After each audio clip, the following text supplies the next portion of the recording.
Deus está realizando algo novo em relação às suas finanças. Oi, gente, como que vocês estão? Hoje nós estamos aqui para mais um capítulo desse livro, Derrote Mamon. Nós estamos no capítulo 7 e hoje nós vamos falar sobre as estratégias de guerra que você precisa para destronar Mamon. Até aqui nós falamos sobre o inimigo ardiloso chamado Mamon e como ele atua na nossa espiritualidade. E agora é hora de aprender a guerrear. A vida, ela não é um parque de diversões, isso todos nós que somos adultos sabemos, né? É uma batalha. E para vencer a batalha, a gente precisa de estratégias e planos de ação. Então, como que eu venço uma guerra se eu não sei quem é o meu inimigo? Como eu venço uma guerra se eu não sei que armadura eu vou usar? Então, nesse capítulo é muito bom, é muito interessante, porque nós vamos falar sobre quais são as armas que você precisa para destronar Mamon.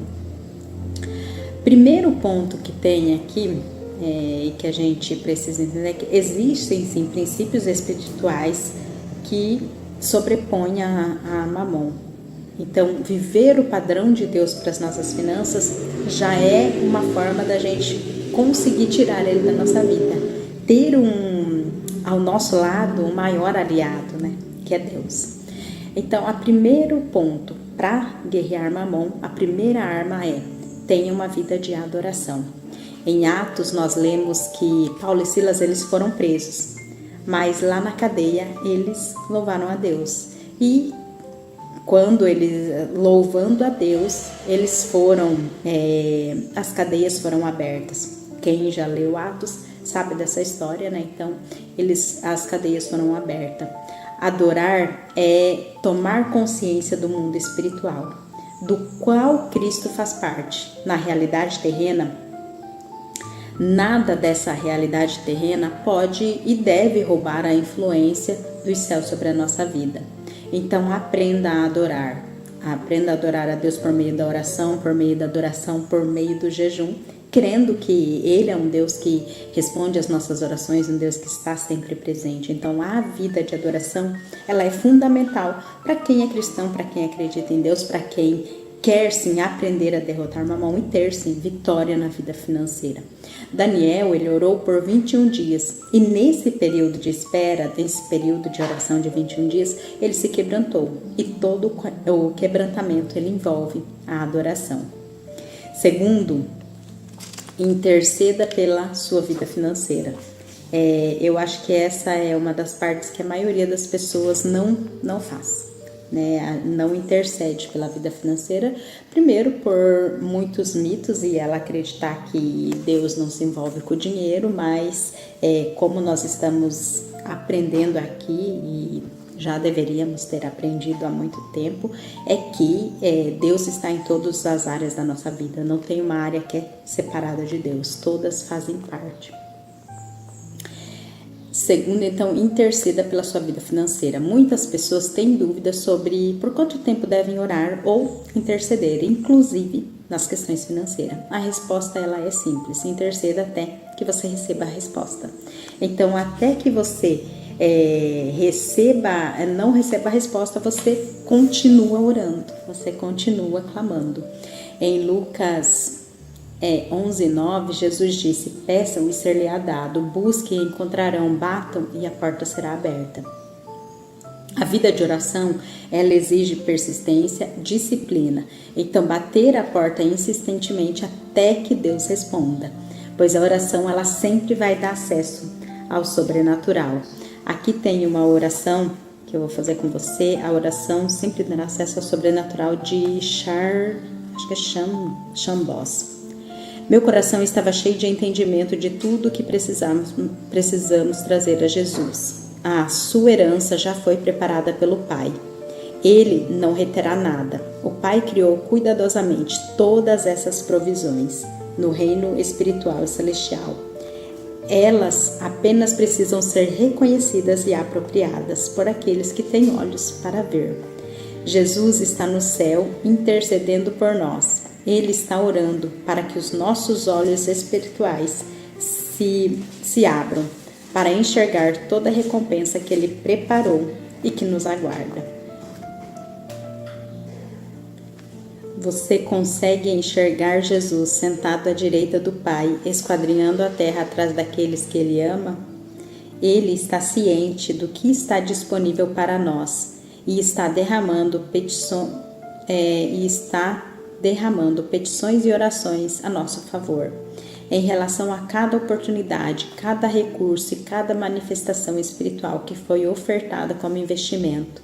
Exércitos angelicais aguardam para ajudá-lo a comissionar guerreiros humanos que estenderão o seu reino. Isso é o que constitui a economia do céu. Então, interceder pela nossa vida financeira é mais do que essencial, é fundamental. Terceiro ponto, consagre seu coração. Para não cair nas armadilhas de Mamon, é preciso sim proteger o coração, porque o amor ao dinheiro é que é a raiz de todos os males. A Bíblia, ela é sempre clara nisso, né? Que nós devemos amar a Deus acima de tudo, e não ao dinheiro. Então você não precisa do dinheiro para viver, porque você já recebeu a própria vida de Jesus. Isso não significa que você não precisa dos recursos para pagar pela comida, mas a tua vida, ela depende de Jesus. Não é o dinheiro que vai te dar um coração, não é o dinheiro que faz você acordar vivo no outro dia, não. É Jesus. Então nós precisamos dele acima do dinheiro. Ele é quem vai nos dar saúde e vai nos dar condições para gerar mais riquezas. Então trabalhe com excelência e dedicação, mas nunca se desvie da fé pela cobiça material. E como que a gente faz isso na prática, né? Como que eu vou evitar isso na prática? Primeiro, a gente precisa evitar os gastos desnecessários. Então, pedir a Deus, a direção de Deus e ser radical com as despesas excessivas. Se não é uma despesa que eu preciso para me manter, nesse momento eu preciso reestruturar o meu financeiro, então eu preciso ser radical com as despesas. Segundo, ore por sabedoria antes de gastar ou antes de investir. Então, antes de fazer qualquer coisa, nós precisamos orar e colocar nas mãos de Deus, perguntando se essa é a vontade dele para as nossas vidas. Terceiro, doe. Quebrar a tirania de reter é doar com propósito. Então, você vai estar doando com um propósito, com uma intenção de realmente ajudar uma outra pessoa. Quarto, tenha um coração grato. Reconheça que Deus tem sido bom para você. Viva na abundância de Cristo. Então, reconhecer que Ele é o dono de tudo, que é Ele quem faz tudo e que Ele está, assim, cuidando de você e tem sido bom para você. 5. Testemunhe os feitos do Senhor na sua vida financeira. 6. Cuide das suas intenções. Deus sempre observa o nosso coração. Se eu estou fazendo algo porque eu espero uma garantia, uma resposta, então eu não estou fazendo com o coração puro. Eu estou fazendo esperando um retorno. E Deus conhece o nosso coração. 7. Amplie o seu conhecimento de mordomia. Ser um bom mordomo é dar primeiro o melhor a Deus. Então eu sempre vou dar o melhor para Deus. O primeiro e o melhor. Como foi com Abel. Abel, ele ofereceu o melhor para Deus e a oferta dele foi aceita. Caim já não ofereceu o melhor, porque provavelmente as intenções do coração de Caim também não eram boas. Ele não estava com o coração puro fazendo aquela oferta. Aqui tem uma oração que eu vou ler para você, uma oração de consagração. Aí, se você quiser anotar, deixar o vídeo mais lento e fazer essa oração junto. Graças lhe dou, ó Pai, por ter me criado conforme a sua imagem e semelhança. Agradeço pela liberdade que me dás em poder decidir e escolher. Reconheço que me deste uma vontade livre para agir de acordo com seus propósitos. Sou livre para participar o bem e seguir a verdade. Lançando mão da minha liberdade de escolha, decido seguir o seu caminho e fazer a sua vontade. Seus propósitos são elevados, santos, puros, perfeitos e eternos. E a eles eu inclino meu coração.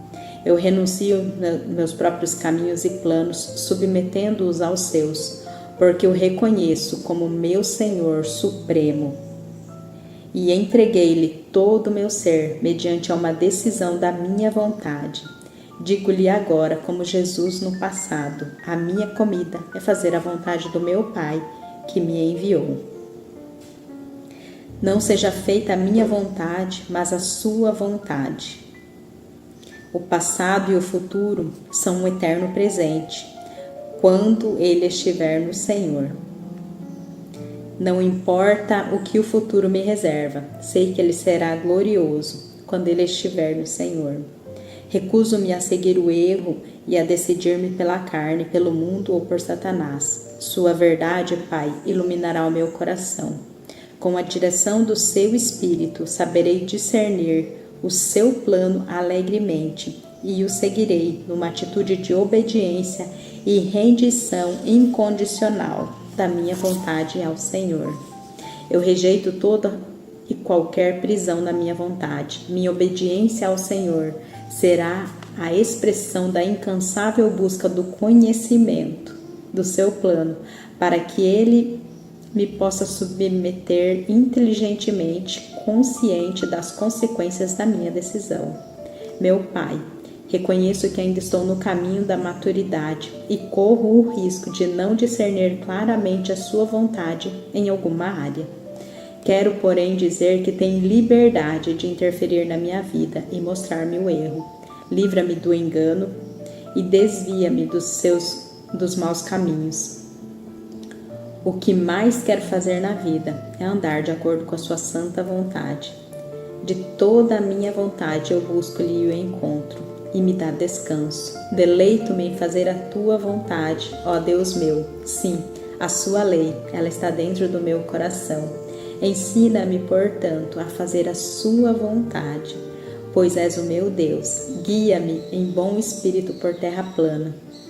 Eis-me aqui para fazer a sua vontade, na qual tenho sido santificado pela oferta do corpo de Jesus Cristo, feita uma vez, pelo que clamo no mais profundo do meu ser. Seja feita a tua vontade em minha vida, de modo tão perfeito como ela é feita no céu, e viverei para a sua glória.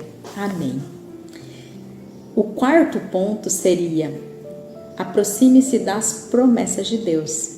Aprender a orar a palavra é se apropriar das verdades contidas nela. A Bíblia, ela está repleta de promessas para a sua vida.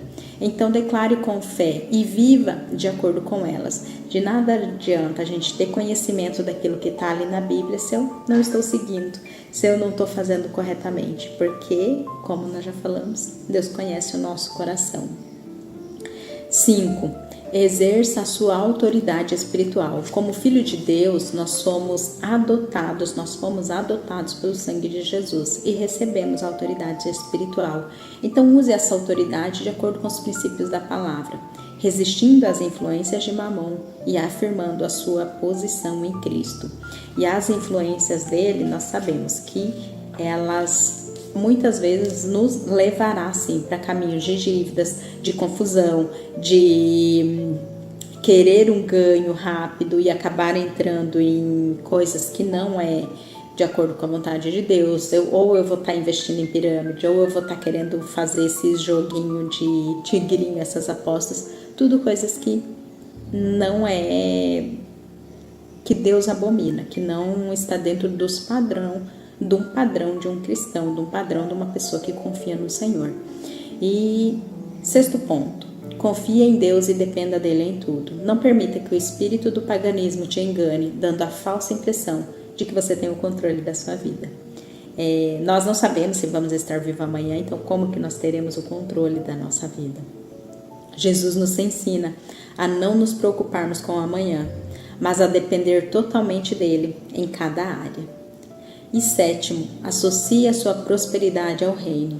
Em Mateus 25, Jesus conta as parábolas dos talentos, né? Então, na parábola dos talentos, Jesus está dizendo que aquele senhor deu para cada servo uma quantidade de talentos. Para um foi 10, para outro foi 5, para outro foi 2 e para outro foi 1.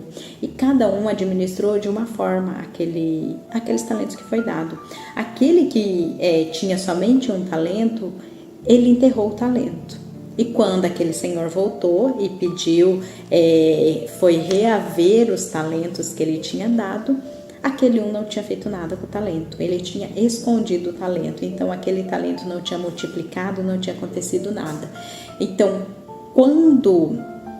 para derrotar Mamon, é essencial discernir o que Deus colocou nas suas mãos e administrar com propósito. Os outros servos administraram corretamente os recursos e cada um multiplicou. O que tinha 5 multiplicou por mais 5, o que tinha 2 multiplicou por mais 2 e aquele que tinha 1 ele enterrou. Então, saber que aquilo que eu tenho na minha mão, discernir aquilo que Deus colocou e administrar com propósito e com sabedoria. O pregador John Wesley, ele resumiu assim: ganhe tudo que puder, economize tudo que puder e doe tudo que puder. Viva dessa forma e você vencerá Mamon em sua vida. Aprender a ganhar tudo que puder aqui, na forma que ele está dizendo. Eu vou economizar tudo aquilo que eu puder, então eu vou ganhar tudo aquilo que eu puder, tudo aquilo que estiver nas minhas mãos, tudo aquilo que estiver ao meu alcance eu vou fazer. Eu vou economizar tudo aquilo que eu puder, então tudo aquilo que eu consigo evitar, que não é algo que está trazendo algum benefício para minha vida de um modo normal. Não é um benefício de eu dizer que eu preciso ter o carro mais caro porque ele é melhor. Não.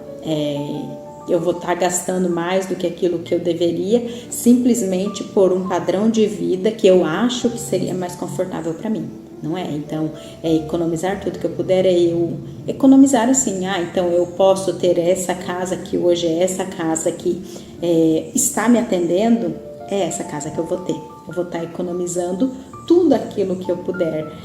Eu vou gastar comprando algo que eu não vou usar? Não, então eu vou economizar tudo aquilo que eu puder e doar tudo aquilo que eu puder. Então tudo aquilo que eu posso doar, eu vou estar doando. Essa é a melhor forma de você viver. Então viver é confiando que Deus está suprindo todas as nossas necessidades, que Deus é o nosso provedor e fazendo a nossa parte. Tudo aquilo que Ele colocou nas nossas mãos, nós estaremos administrando com propósito e com sabedoria. Eu espero você no próximo vídeo.